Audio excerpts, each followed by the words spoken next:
We're very busy. Other folks are very busy. And I think there are so many statistics to go through them all would be a bit crazy. So I want to go through just a couple that are near and dear to me in the sense that they explain, I think, why video is becoming as popular as it is today.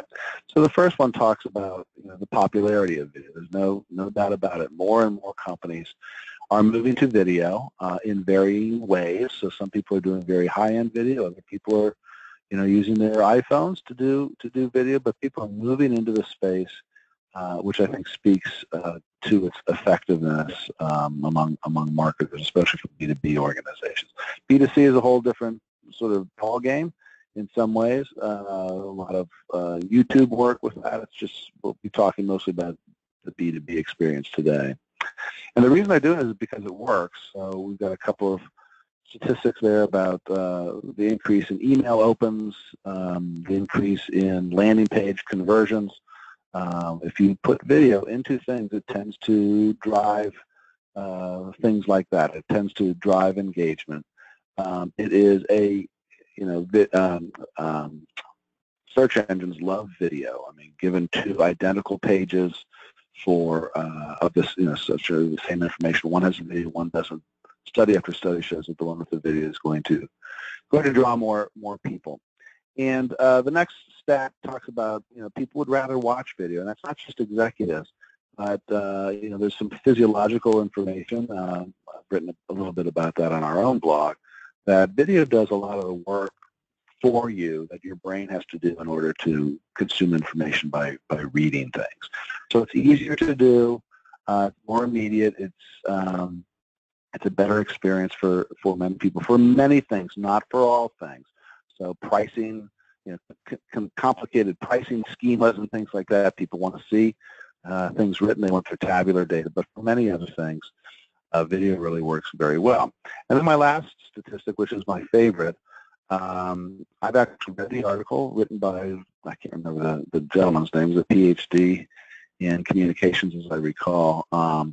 And there is some admittedly very fuzzy math that goes into this statistic. You wouldn't want to defend this number in court. But even if it's half off, in either direction, I suppose, it does speak to the incredible value, the richness of the video experience. And I think this is one of the things that gets people to consume video in ever-increasing numbers. When you watch a video, you're not only getting the content, the written word, if you will, but you're getting all sorts of information about the company that has produced it. You're getting information about the people who are presenting it. You're getting, we'll talk a little bit about this when we get to social video, which is probably the most revealing of the forms that we'll be talking about today. But it's an incredibly content-rich medium. That's why search engines love it, and that's why people like to watch video. A minute of video gets you really so much more information than if you were to just read the information itself, all right? So that's why video is so popular. But there's a problem with video as it's being adopted today, and we're sort of on the front line of seeing this happen. There's a certain sense, and it may be because of the sort of lights, camera, action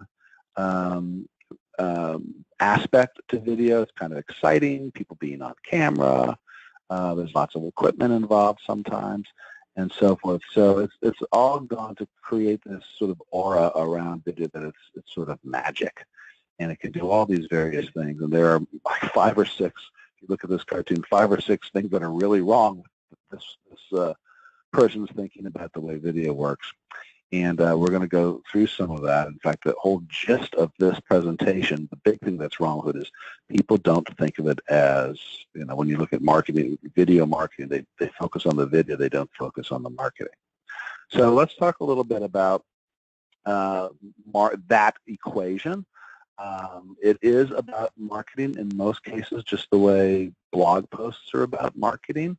Just the way advertising is really about marketing. There's the technology or the artistry that goes into these media, but it's really the work that goes into defining and understanding and deploying the artwork and the technology that is the most important. So, marketing best practices apply to videos. They apply to everything else. And we see a lot of people not worried about the ROI on their video. We see a lot of people who don't really care about the purpose of the video. They just need a video. Maybe the worst offender here are these sort of elaborate corporate brand videos. You've probably all seen them with, drone footage, aerial drone footage of the headquarters building and the happy people, and we've got the best technology and we've got the best people, and you should come work for us and you should buy our software, and so forth and so on. And any marketing person with a trained eye would look at that and see that their return on investment of that tends to be pretty low. There's nothing wrong with it. If you've got $10,000 to spend on a video like that, great. It won't hurt, but that $10,000 could be spent much more effectively doing some of the tactics that we're going to talk about today. So when is video most effective? Let's talk about that. Well, first of all, as we just discussed, it's the result of marketing best practices. So if you're a marketer, or you know a marketer, or they know what those best practices are, and they would never do a blog post or an ad or any other sort of communication, email, without applying those best practices to it. And the point here is that video is just exactly like those other marketing media, and you should apply those same best practices and that same scrutiny to it. So one of those best practices is to look at your marketing and sales funnel and try to be specific about the video, about what is the problem that you're trying to solve. So when marketers approach that funnel, they're going to look at the different personas that are interacting with their company and with their products and with their services. They're going to understand that those different people are going to need different types of information as they move through the funnel. They're going to understand that sometimes people get stuck in the middle of the funnel, so you see sort of bulges in funnels. And we'll talk a bit more about funnels in just a second. And there are ways of solving those problems. So someone might very well come to you and say, look, people don't seem to understand that our product is X, Y, and Z. Well, we need some communication around that. And that's what we're talking about using video for as well. Right? So it answers questions and it solves problems. I think if you want to endear yourself to an audience, you will do this for them. So you will answer their questions. You will anticipate their questions. You will anticipate the problems that they're going to have with things, and then you're going to answer them. So again, video does a great job of that, and video does have some magic in all of these things. So for example, if you have a complicated business proposition, explainer videos are fantastic for explaining that to people. On the other hand, if you're just the price leader in something, or you're the only person who manufactures widgets in the color red, maybe you don't need an explainer video. So take a look at that sort of equation and try to make a judicious decision about what communication would work there. And again, as I said, we'll talk about some of the things where video really is a bit of a magic thing. So production values are commensurate with ROI.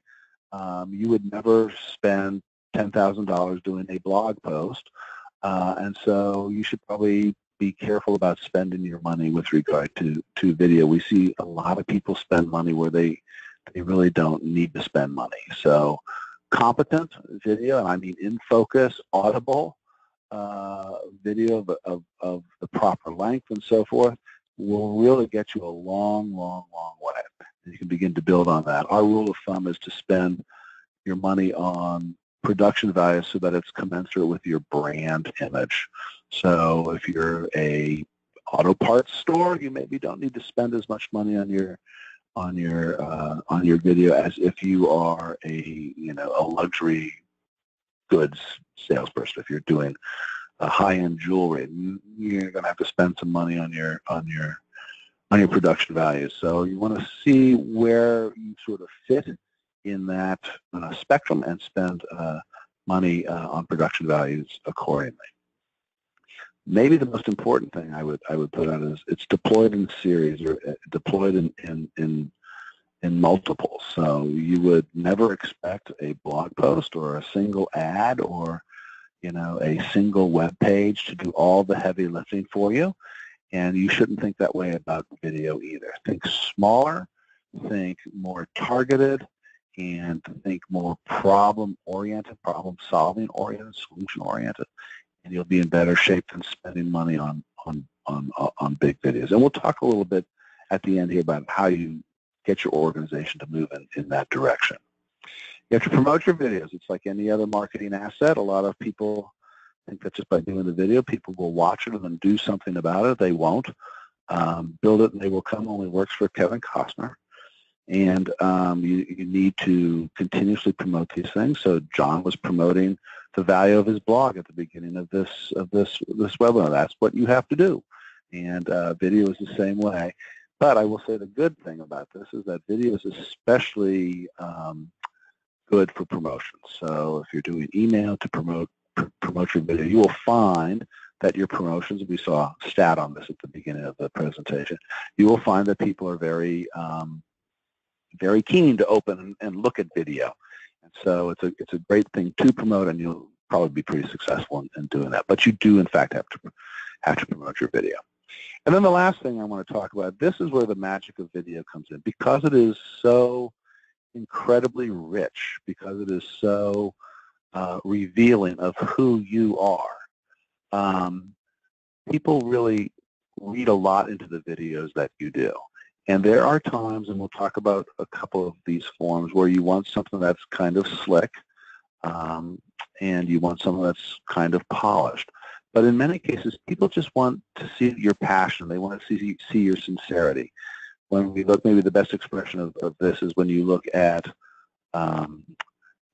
customer testimonial videos. Boy, there's nothing like somebody being, one of your customers being passionate and sincere about what you do, and that's where the magic of video comes in. That you can leverage that passion, that sincerity with video like you can't with any other medium.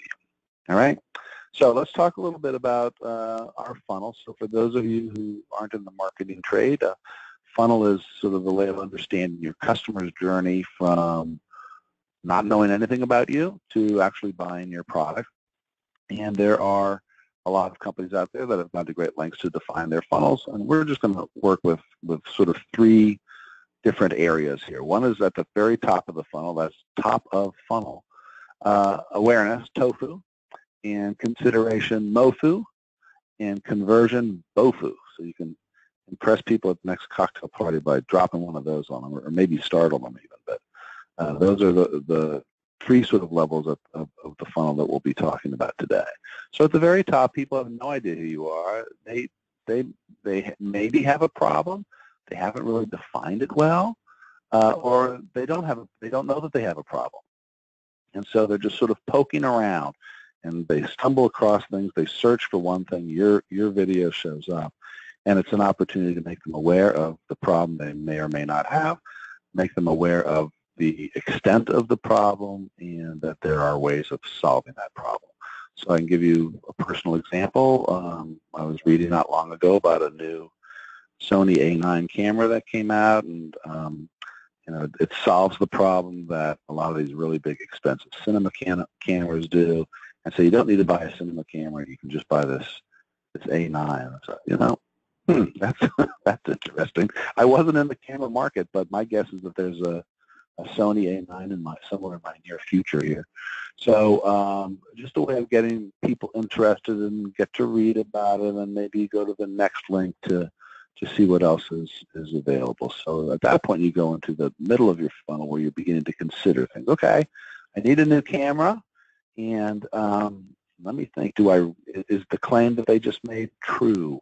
What about other cameras out there that can do that? And you begin to sort of try to make a decision, try to consider, is this the thing for me? And then at the very bottom, you'll maybe come up with 3 or 4 different solution types. You'll select one of those, and then you'll find that there are 3 or 4 companies that make cameras or provide solutions that are like that. And now the decision is, which of these 4 or 5 companies do I go with? And at each of these stages of your funnel, there's a very different mindset that your customers have. There's a very different way that they're thinking, and there's very, very different content that they need to consume in order to move them to the next stage of the funnel.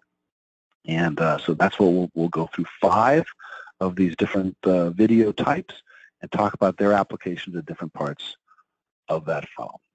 So again, at the top of our funnel, we're trying to draw awareness.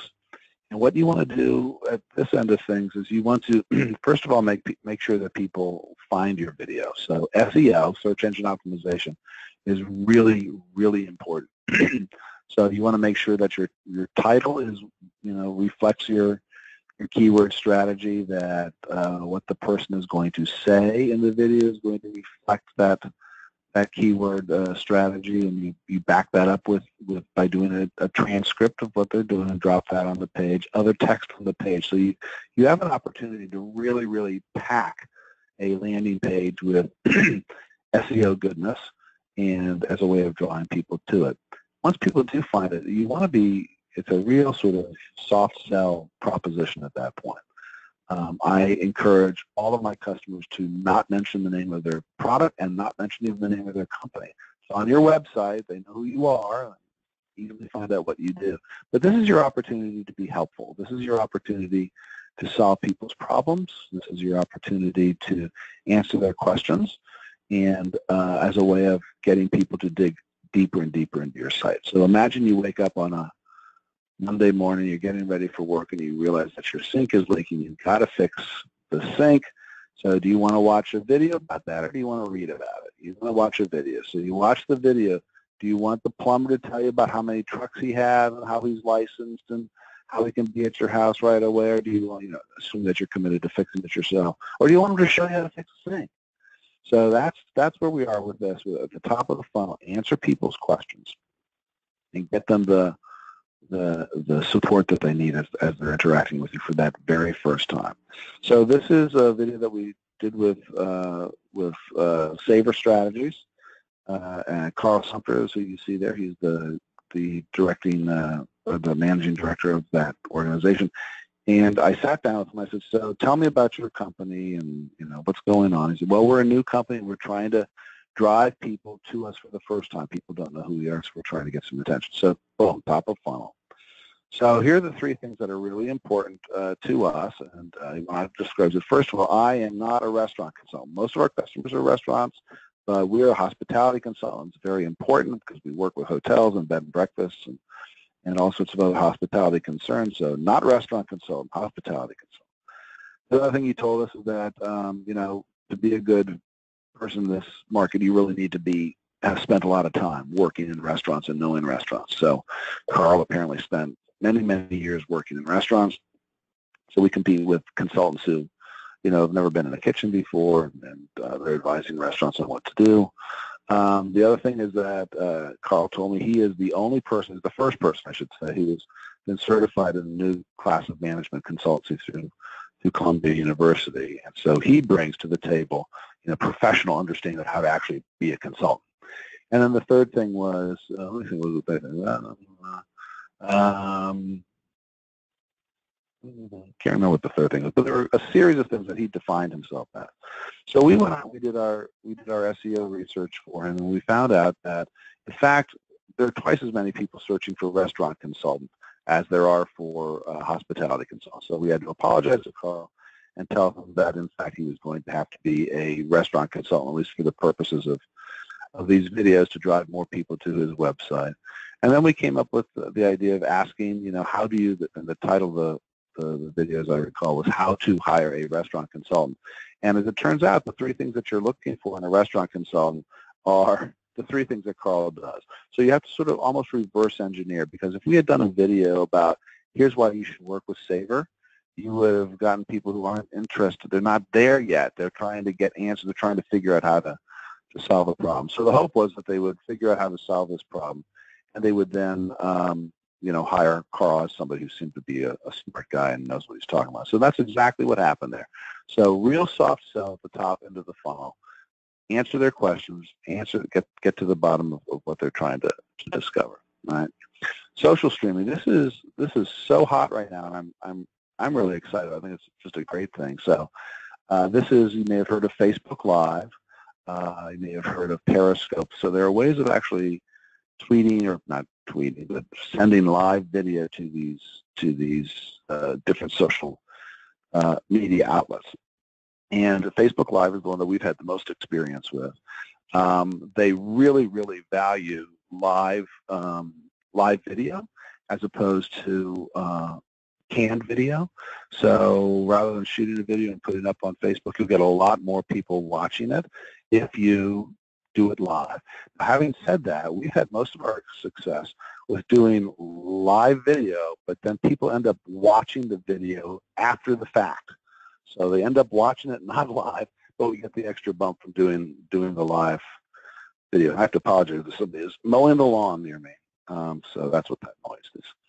It takes advantage of existing audiences, so you've already got a Facebook following, but it also finds some untargeted people. So if you do if you go out to your Facebook corporate Facebook page, but then ask a couple people on staff and other people to, partners maybe, to share your video, you will be amazed at the people who are hidden in those friends, those lists of friends. So we did a video not long ago with, I can't remember the topic, but it was shared by one of our salespeople who, lo and behold, has an old college buddy who works for Black & Decker, who asked us to bid on a project that they were doing. So completely and totally unanticipated. I don't know how I would have found that guy. We certainly weren't, targeting, tool manufacturers, and so to be able to get somebody to, come up with that, so it's really sort of the definition of going viral. So you both have the targeted stuff, so you're targeting the people that are on your website, and you're also targeting people that you don't know who are on your website. So it's very, very effective that way. The great thing about social video also is that the production values, they don't need to be what they would normally be for a production quality video. So we shoot all of ours. That is my living room that you see there. That's me on the right, my son on the left there talking about, he does a lot of our SEO work. And so we shoot in our living room. It's very revealing, but it's competent. And we use a system that allows us to move between different cameras and so forth. But you don't have to spend the money. It's a great way to get into the video marketing game. And anybody who's listening to me right now could this afternoon go ahead and do a Facebook Live video. If you haven't tried it yet, it's something you definitely want to try. So also top of funnel, talking about various things, various conversations with all sorts of people, and it's just a great way of using video to get out there at the top of the funnel. Explainer videos. So these are videos that you've all seen. They tend to be animated, and they explain what you do.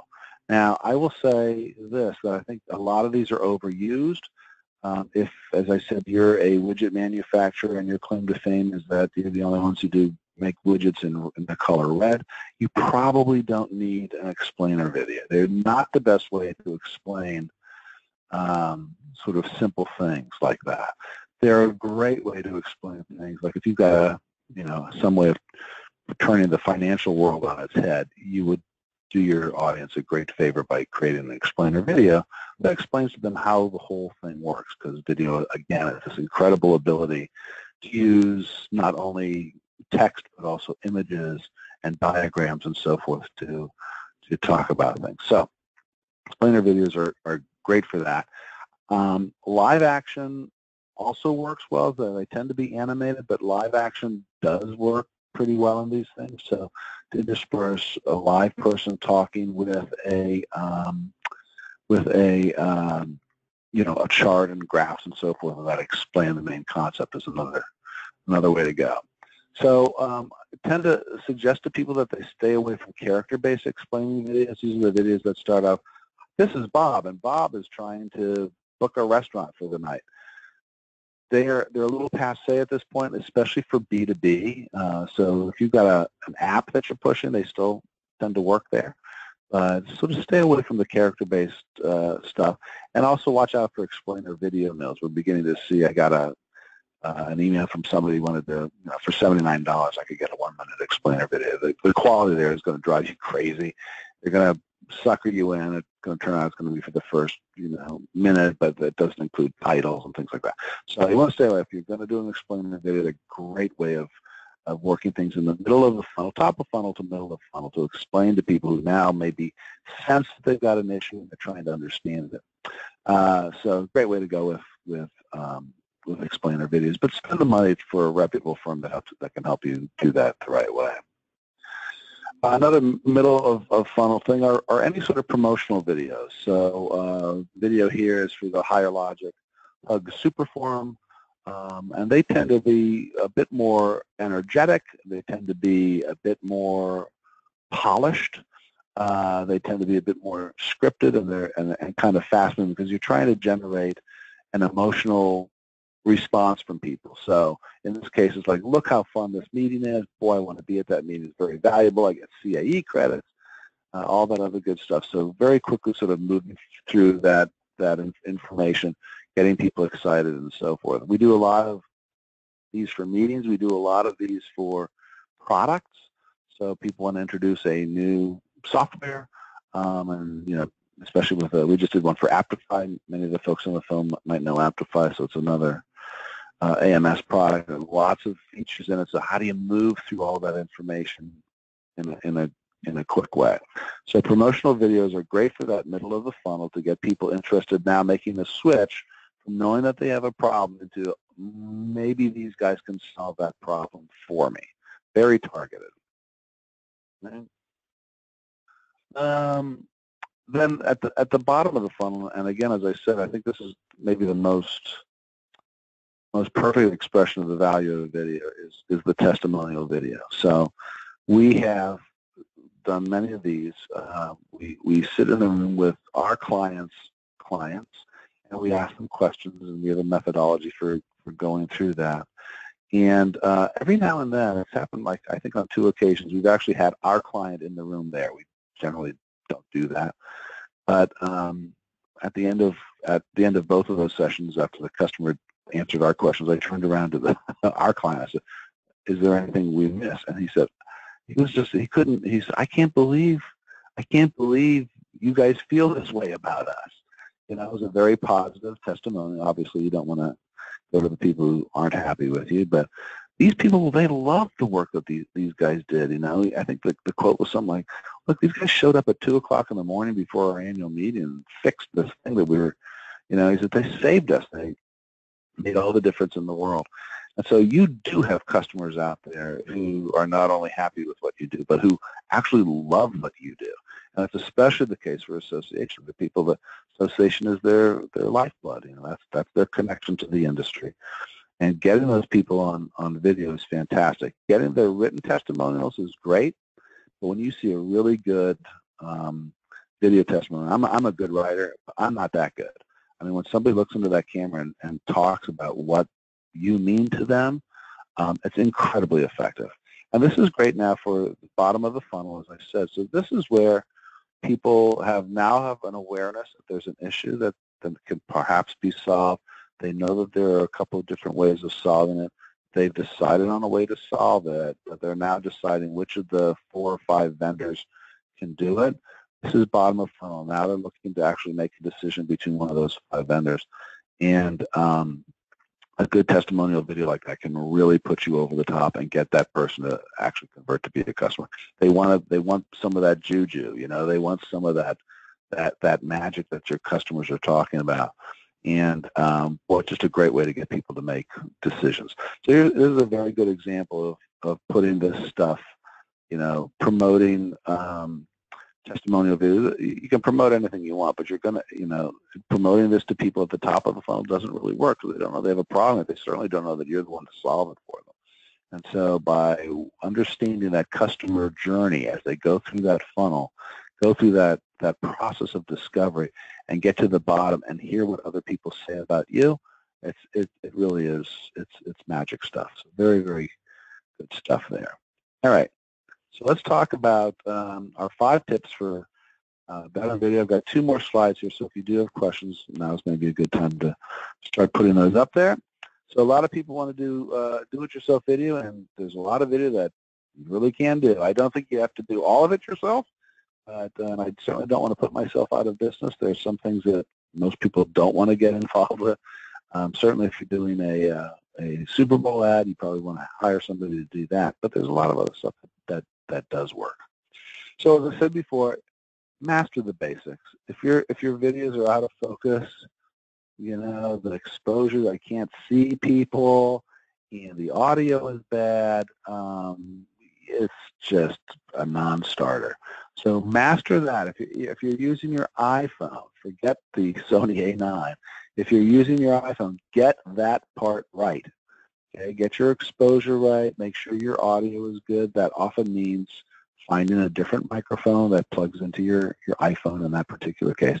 But those are the three things. If you don't do that, you're really at a disadvantage. So master those. Spend your time getting that right before you start investing in other production values. And speaking of production values, adopt a standard. So you probably have a standard for all of your written material.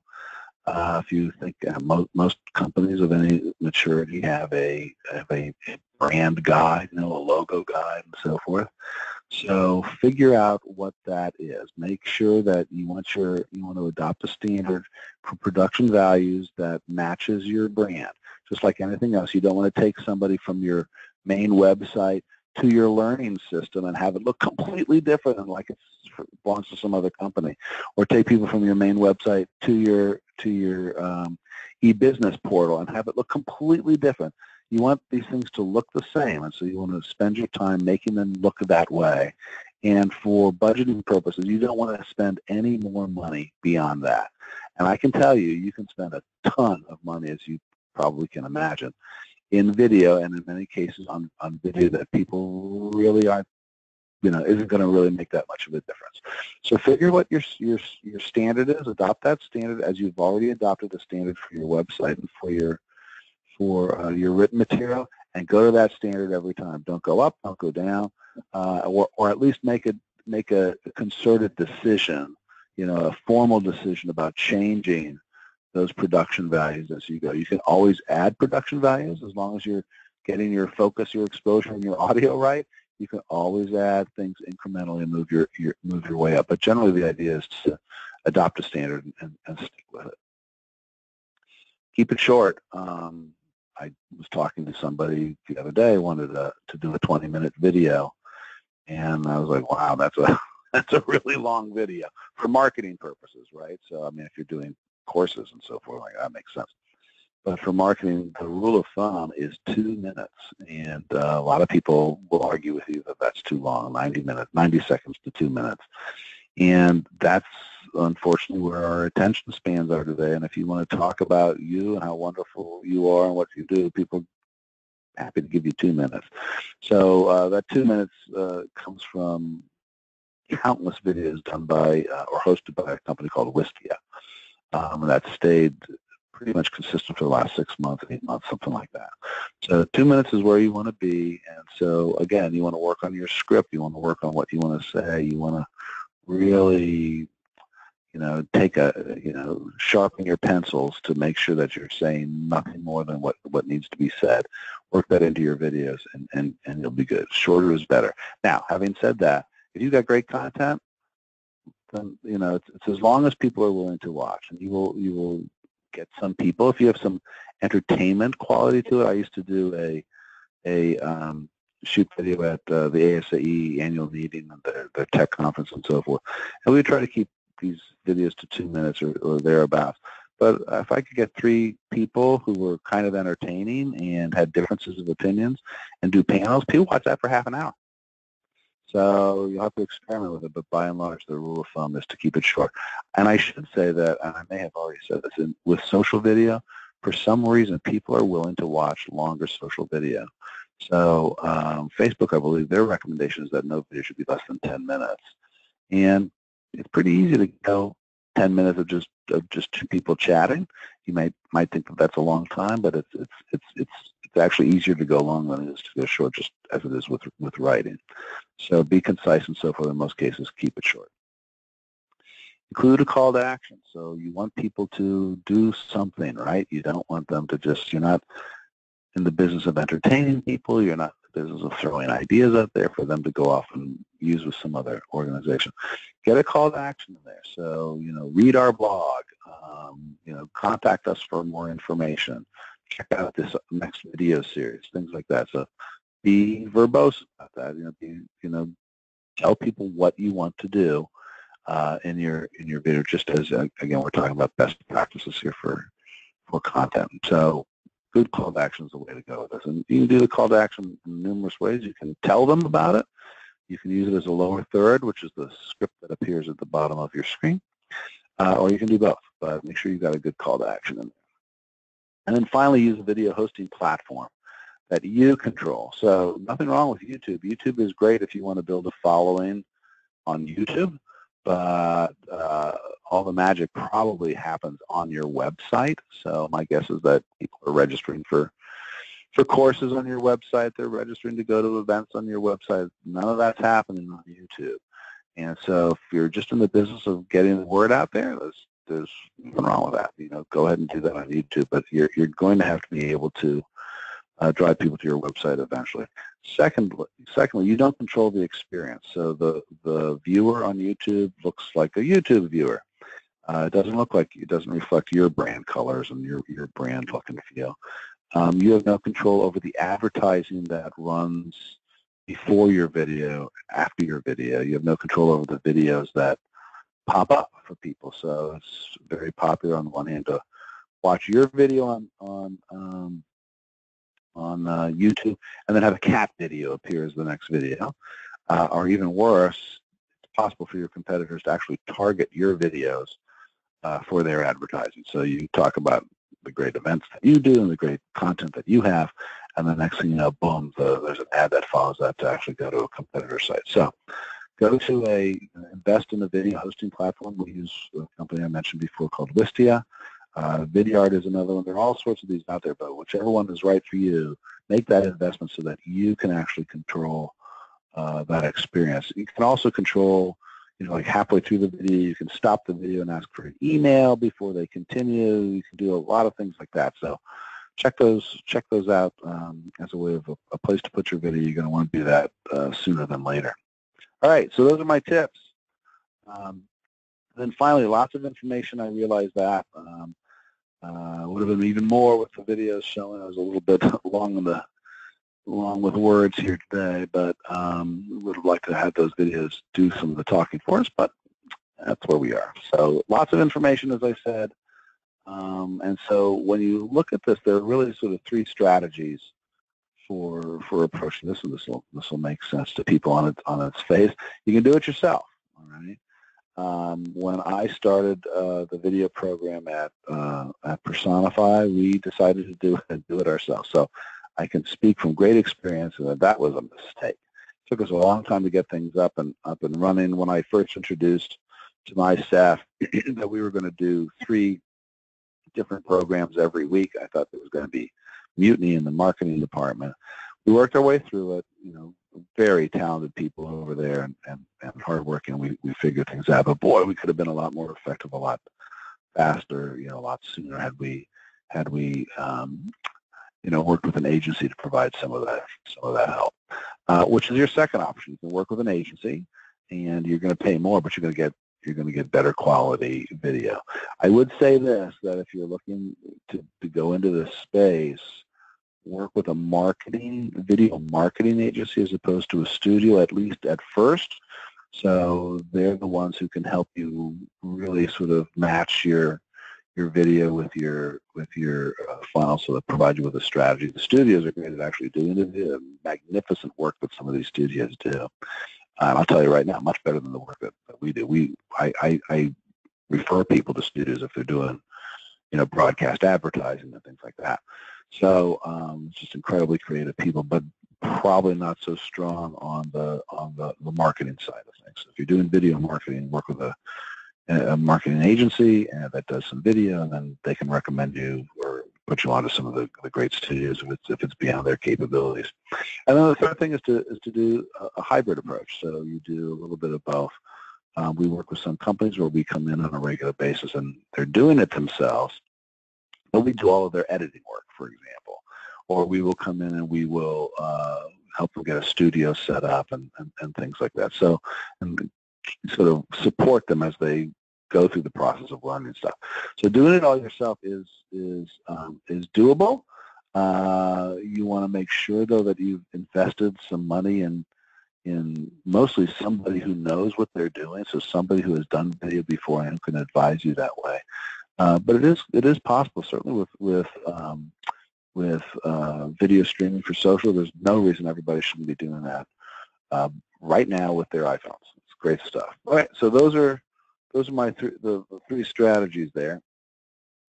So, I lost a C there. Complete versions of the video samples from this presentation are available.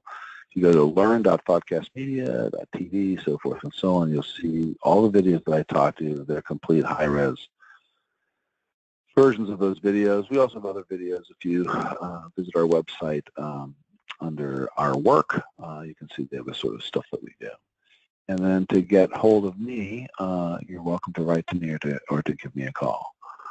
So that's my presentation. A couple minutes earlier, a minute and a half early. If you have any questions, I'm happy to answer them. Although I don't see any questions now. So if you do have questions, please use your questions pane at this time. We'll give you a couple of minutes to maybe think of something and type it in to wrap it up. That link for the videos we will be sending in an email following up after this webinar today. So you'll have this link as well as the link of the webinar recording. So feel free to write it down now, but we will be providing that to you as well. We'll just give you about a minute here for more questions. Hi, Paul. This is John Ellickson. I'm intrigued by your discussion of the alternatives to YouTube. Did you say you have a favorite as far as channels go, and what do you see most of your customers using in terms of these private channels? Right. So when I was at Personify, we used something called Vidyard, which was a very, very advanced form of the sort of video platform. It was one of the few companies at that time that had hooks into HubSpot, which was our CRM, and into Salesforce, which was our Salesforce automation product. So to be able to pass that information as people watch videos, to have that information follow them, was incredibly powerful, and we went that way. It's also very expensive. So I use now something mostly, and I resell it too, so truth in advertising there. The company is called Wistia, W-I-S-T-I-A, and it's very full-featured. It does now have those links back into CRMs, into SFAs, and it costs about $100 a month, as I recall. It's $100 a month for your first 10 videos, and then 10 cents a video, or a quarter, 25 cents a video after that per month. So very, very affordable. It offers the ability to really customize that experience that people are having with your video. It gives you the opportunity to do annotation within the video.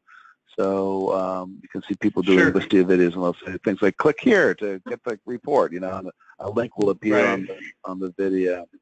Paul, and then that turnkey feature that I mentioned. Yeah, Paul, Corinne, could you make sure you have that up there again? Could you spell that out again? That platform. Let's get that. Let's share that. Sure. W-I-S-T-I-A. Wistia. All right. Yep, I sent that through the chat, so everyone should be able to see that popping up. So. Great. And so what do you feel as far as the features go with these platforms? Can you just, again, kind of review the top features that you think people should take advantage of? Sure.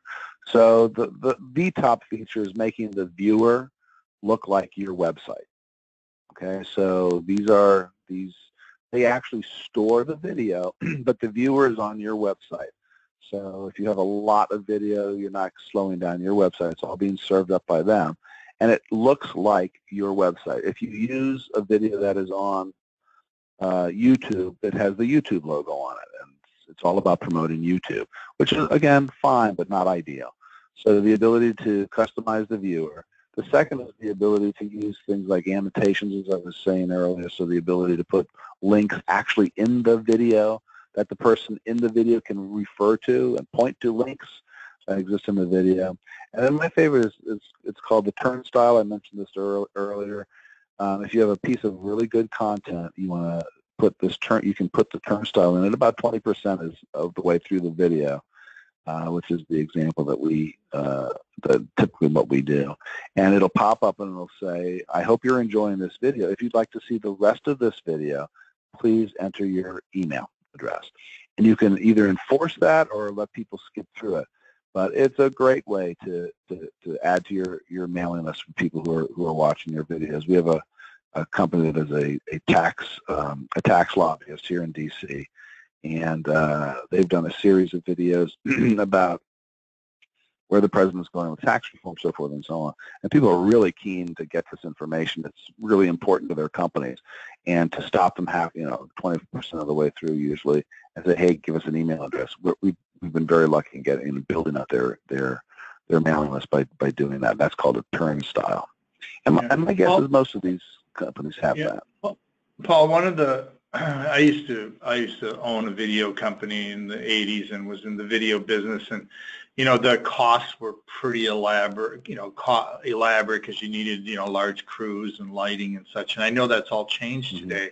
But still, what do you recommend to companies that are doing remote video, in other words, other locations, and they need to find what I would call a new age videographer, the sort of the one or two person band versus the old school video companies? Right. So I think most every studio can help you with that, and so now I think if you were to call a big studio here in Washington D.C., let's say, and say I need somebody to come over and shoot an interview, they're not going to send. They don't need to send that many people over. They'll send the people that are needed, which is typically we shoot all of our video with a crew of 2, and that's enough for us to get the lights up and to get the cameras up and to do the interview and so forth. So. I think the price, even among studios, is dropping. But my advice, and it probably comes as no surprise, my advice is you find somebody who really specializes in video marketing to do that, who's really interested in getting you the video that you need, not the video that they want to sell you. If that makes sense. Does that answer your question, John? Yeah, it does. I just think that there are still the legacy video companies out there that tend to charge a lot for services that can be attained, in terms of on location crews or stringers. That there used to be the difference was always is this a broadcast stringer versus a non-broadcast stringer? I don't know if that's the same today. Yeah. Yeah, I think we typically travel for our clients, so we can be in and out of places. So our clients actually prefer to send us than hire stringers like that. I haven't hired a stringer in years now that I think about it, but I think you can get it's what you want. I mean, there's nothing wrong with these guys do great work. And you can get them to come in with sliders and with jib booms, and your video is going to look great. There's no two ways about it. The question is, do you want to spend that kind of money? And is having a jib boom and a slider for your cameras, is that going to actually increase the ROI on your video? And so that's where I think people need to be very, very careful in looking at issues like that, rather than just spending. It's going to cost more money to bring in that jib boom. It's going to cost more money to bring in that slider. And the question is that really worth it? And in many cases, the answer, I think, is no. What about in the days that I was involved in video, which is going on 20 years now, but there used to be groups called, like Cruise Controls and various other national referral agencies that would find you places, find you videographers in various cities. Do they still have that? And are you aware of any services like that? They do still have that. I can't, off the top of my head, think of them. I can't remember the names of them, but they're definitely out there. And so if you were to look at, video team referral or something like that, you'd probably find those folks. And it's great too, because they not only come and shoot the video, but a lot of people like shoot their own video and then want somebody else to edit it. Right? And so, and I do that too. So I edit, I typically do story editing. So, all the footage comes out, I want this piece here, I want this piece here, I want this piece here, and so forth.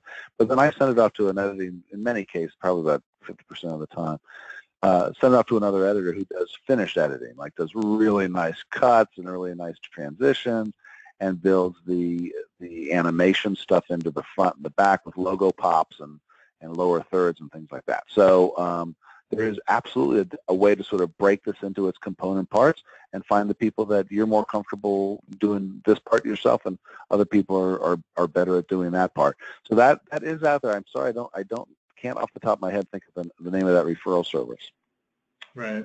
There used to be a group called Cruise Control, but again, they're focused mostly on helping broadcast network television, find crews in various cities. So I know there's a difference in type of approach between the broadcast and the non-broadcast. But Paul, thank you so much for sharing today. I've learned a lot, kind of caught up after being away for 20 years from the space. Yeah. Yeah. Near and dear to my heart. I didn't know that about you, John. Yeah.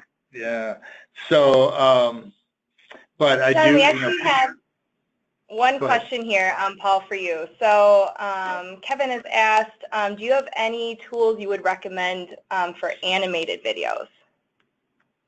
For me, it's the telephone. I call the guy who does the animated videos for us. So no, I don't. He works entirely in the what suite does he use? I can't remember off the top of my head, but I don't have any sort of end user recommendations on that. We use sort of higher end tools for that sort of stuff. So I'm sorry, Kevin, I don't have a recommendation for you.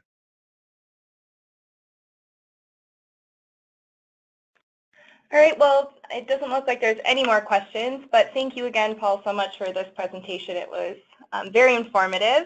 And thank you, everyone, for attending today, and we hope that you had a great Memorial Day yesterday, and we're happy that you're able to join us today. Before we wrap up, if you could please, at the end of this webinar, there's a short survey that will pop up. If you're able to fill it out, it just gives us some feedback, and we always appreciate that. And again, we will be sending up a follow-up email with a link to this webinar recording.